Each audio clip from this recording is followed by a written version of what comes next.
नमस्कार. आपल्या सगळ्यांच्या मनामध्ये एक प्रश्न असतो, प्रारब्ध की पुरुषार्थ? म्हणजे काय मोठं आहे, दैव, नशीब की आपलं कर्तृत्व? आपण नेहमी म्हणत असतो बघा की सगळं आहे पण काय करणार, दैव साथ देत नाही मग काहीच होत नाही.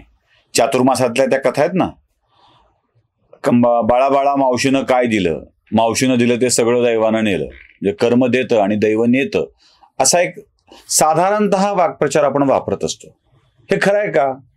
तर गीता याविषयी काही वेगळंच मत व्यक्त करते. भगवंत याविषयी काही वेगळंच सांगतात. मुळात लक्षात ठेवलं पाहिजे की गीता हा कर्मप्रधान ग्रंथ आहे. गीता कर्मयोग शिकवते. त्यामुळं गीतेमध्ये या दैवाला शेवटचं स्थान आहे. शेवटचं आहे, पण ते सुद्धा काय हे सुद्धा नीट समजून घेतलं पाहिजे. गीतेच्या 18व्या अध्यायातल्या 14व्या श्लोकामध्ये भगवंतांनी कर्माचं स्थान हे फार लांब आणि शेवटी करून ठेवलंय. काय काय म्हणतात ते भगवंत? कोणत्याही कार्याच्या सफलतेसाठी त्याचा उद्देश म्हणजे अधिष्ठान, कर्ता काम करणारा, साधन, प्रयत्न, प्रयोग हे क्रमानं येतात आणि शेवटी येतं ते प्रारब्ध, दैव ज्याला म्हणतो. दैव 5व्या स्थानावर ठेवतात ते. त्याच्या आधी 4 गोष्टी सांगितल्या. या 4 गोष्टी काय त्या आधी समजून घेतलं पाहिजे आणि दैव 5व्या स्थानावर का ते नीट समजलं पाहिजे. सगळ्यात पहिल्यांदा बघा, आधार काय असतो कोणत्याही ह्याचा? तर तो आधार असतो त्याचं अधिष्ठान. अधिष्ठान हा मुळातच पाया असतो. म्हणजे एखादं कार्य का करायचं आहे, कशासाठी करायचं आहे, त्याला काही कारण असतं ना. उगाच कोणी उठून काही करत नाही. त्या कार्याचं अधिष्ठान काय असतं हे फार महत्वाचं आहे. त्याचा आधाररूप विचार फार महत्वाचा असतो कार्याच्या यशस्वीते होण्यासाठी. त्याचा आधार काय आहे, कशासाठी करायचं आहे, मुख्य प्रयोजन काय आहे, कशाच्या आधारावर ते कार्य चाललंय, हे फार महत्वाचं आहे.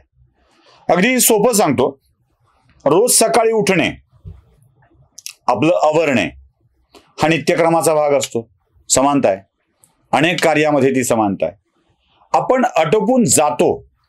काही जण कार्यालयात जातात सकाळी नैमित्तिक कामं आटपून. मुंबईकरांना सकाळची लोकल पकडायची असते, पुणेकरांना ट्रॅफिकच्या बाहेर निघायचं असतं, गाडी पकडायची असते, डेक्कन क्वीन पकडायची असते, अजून कुठल्या माणसांना काही वेगळी कामं करायची असतात. आमच्या गावाकडं सकाळी उठून न्याहारीची भाकरी घेऊन शेताकडे जायचं असतं, पाखरं मारा हाकायची असतात, शेतामधली उर्वरित कामं धार काढून आणायची असते, गाईच्या गोठ्यातलं शेण काढायचं असतं. प्रत्येकाची आपापली वेगळी काम आहेत.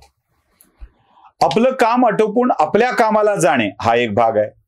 सकाळी उठून पटकन व्यायामाला जाणे हा दुसरा भाग आहे. सकाळी उठून पटकन लवकर पूजेला जाणे हा तिसरा भाग आहे. आता आधार काय आहे बघा. तुमच्या नैमित्तिक कार्याचा आधार काय आहे, अधिष्ठान काय आहे? ईश्वराची पूजा, गोसेवा, जनावरांची सेवा, आपल्या कामाला जाणे, व्यायामाला जाणे. त्या कामाचं फळ तुम्हाला कसं मिळतं, तुम्ही कशा स्वरूपात ते करत असतात त्यावर. म्हणजे तुमच्या कार्याचं अधिष्ठान काय आहे हे आपल्याला पहिल्यांदा नक्की करता आलं पाहिजे. एक डॉक्टर आहे, सकाळी रोज उठतात आणि क्लिनिकला जातात. क्लिनिकला जाणं ही समानता आहे क्रियेमधली, पण गेल्यावर पेशंट तपासून पैसे कमवणं हे अधिष्ठान आहे. की जे गरीब आले त्यांनाही तपासून उपचार करून पाठवून देणं, उर्वरितांच्याकडून पैसे कमवणं हे अधिष्ठान आहे. एखादा शिक्षक उठून जातो, नोकरी करायची आहे म्हणून जातो किंवा खाजगी क्लासवर जातो, शिकवून पैसे कमवण्यासाठी जातो, पण त्यासोबत गरजूलाही ज्ञान द्यायला जातो का, हे अधिष्ठान आहे. आपल्या कार्याचं अधिष्ठान काय आहे हे समजलं पाहिजे. म्हणून मी म्हणतो की पूजेला ज्या वेळेला आपण संकल्प करतो ना, अस्माकं सकुटुंबानां सपरिवाराणां क्षेम आयु आरोग्य, यात आपलं अधिष्ठान काय आहे, काय साध्य करायचं आहे. सर्वेपि सुखिनः सन्तु सर्वे सन्तु निरामया हे अधिष्ठान आहे. की देवा मला लेकरू दे, बाळ दे, संपत्ती दे, ते वाढवायची ताकद दे, त्याला शिकू दे, त्याला लेकरं होऊ दे, हे आहे. म्हणून कार्याचं अधिष्ठान काय आहे हे सगळ्यात पहिल्यांदा महत्वाचं ठरतं. अधिष्ठानाच्या नंतर महत्वाचा पार्ट असतो तो कर्ता, काम करणारा, जो घडवून आणणारा आहे तो. हा कर्ता महत्वाचा असतो, ज्यानं अधिष्ठान विसरता कामा नये. नुसता कर्ता असतो नाही, जो अधिष्ठान विसरला नाही तो काम करत असेल तर कार्य यशस्वी होतं. उदाहरण सांगू, वेरूळच्या लेण्या असं म्हणतात की सुरुवात केली एका पिढीनं आणि पुढे 5-6 पिढ्याच्या पर्यंत ते काम चालत राहिलं. अधिष्ठान होतं भव्य शिवालय निर्माण करण्याचं एका दगडात, आणि हे विचाराचं अधिष्ठान पुढच्या 5 पिढ्याच्या पर्यंत चालत राहिलं. बघा, अधिष्ठान का महत्वाचं आहे. पुढच्या 5 पिढ्याच्या पर्यंत चालत राहिलं. कर्त्याच्या मनामध्ये अधिष्ठान कायम राहिलं. हा अधिष्ठान कायम असलेला कर्ता जेव्हा काम करू लागतो तेव्हा ते यशस्वी होऊ लागतं. त्यामुळं विचाराचं अधिष्ठान भक्कम असायला हवं, ते कर्त्याच्या मनामध्ये. हा दुसरा भाग आहे. 5व्या स्थानावर दैव आहे, हा दुसरा भाग आहे. तिसरा आहे साधनं. साधनांचा विषय काढला की मला बऱ्याच गोष्टी आठवू लागतात. एकदा कोणत्याही छत्रपती शिवरायांच्या गडाच्या खाली उभं राहा, दुर्गराज रायगडाच्या खाली उभं राहा, आणि सहज विचार मनामध्ये येऊ द्या की एवढ्या उत्तुंग डोंगर माथ्यावरती गड निर्माणाचं काम करणाऱ्या व्यक्तींनी कसं बरं केलं असेल साधनांच्या शिवाय. आज दगड कापणाऱ्या मशीन आहेत, वर जाण्यासाठी आता रोपवे तयार केलाय.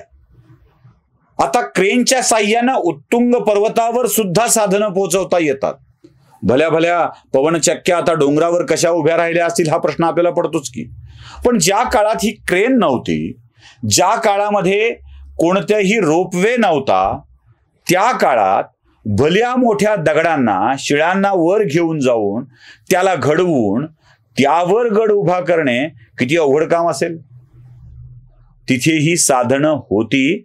ज्या असलेल्या साधनांच्या करवी हे झालं, कारण अधिष्ठान महत्वाचं होतं.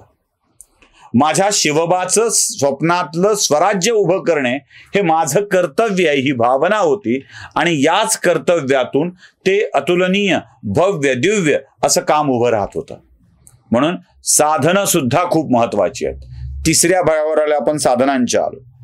चौथा प्रयत्न आहे, गतिविधी आहेत. या श्लोकात गतिविधी हा शब्द वापरलाय. प्रयत्न आहेत, त्यासाठी प्रयत्न करावे लागतात, चेष्टा करावी लागते. चेष्टा म्हणजे हिंदी चेष्टा, प्रयत्न करावे लागतात. म्हणजे अगदी साधं सांगायचं झालं तर एखाद्या गृहिणीला स्वयंपाक करायचा आहे, घरातल्या माणसांना जेवू घालणे हे तिचं अधिष्ठान आहे. जेवण करून घरातल्या लोकांना तृप्त करणे हे अधिष्ठान आहे. तर तिची भांडे, चूल साधनं आहेत, वेगवेगळ्या भाज्या साधनं आहेत, आणि कृती उत्तम स्वयंपाक करणे. ती कृती सुद्धा उत्तम झाली पाहिजे, उत्तमच झाली पाहिजे. सुगरणीचा स्वयंपाक उत्तमच झाला पाहिजे. बांधकाम करताना अगदी उत्तम कृती झाली पाहिजे, तेव्हाच ते आकाराला येत असतं. आणि हे सगळं जमून आल्यावर सुद्धा दैवाची अनुकूल साथ लागते. अनुकूल साथ लागते. इथे दैव आहे. आणि हे दैव का बरं आहे? हे दैव यासाठी आहे की कर्त्याला आपल्या कर्तेपणाचा अहंकार वाटू नये. मी करतोय हा अहंकार वाटू नये, यासाठी दैव आहे. आणि म्हणूनच दैव शेवटच्या स्थानावर भगवंत ठेवतात. बाकी सगळ्या गोष्टींना एका क्रमाने महत्व देतात, कारण गीता कर्मयोगावर आधारलेली आहे. नमस्कार.